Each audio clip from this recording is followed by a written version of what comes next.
comparison between both these devices. Now on the back, you have a dual camera setup on the iPhone 13, which looks great. The iPhone SE2 has a single camera setup and it's a wide angle lens. So they both can do 4K at 60 on the back.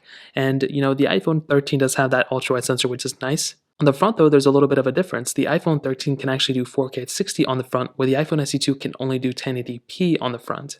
Now, both these iPhones pretty much have the same type of capability too, so portrait mode, all that good stuff.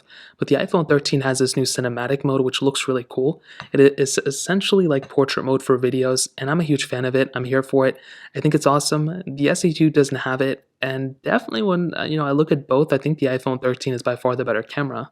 Now, like I mentioned, the SE2 is still a good camera. It's definitely not horrible. It's not bad.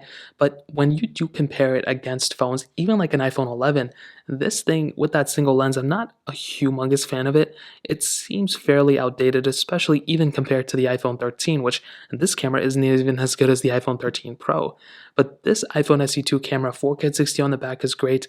1080p on the front is kind of a letdown, but it is what it is, and there's nothing we can really do about it. But you still have things like portrait mode, which is really nice. Now, the 13 by far is the better camera here. You guys already know this. I mean, you can go ahead and get that ultra wide sensor. And like I mentioned, this camera isn't even as good as the iPhone 13 Pro, but it's still, a bit ahead of the iPhone SE2 to put it lightly.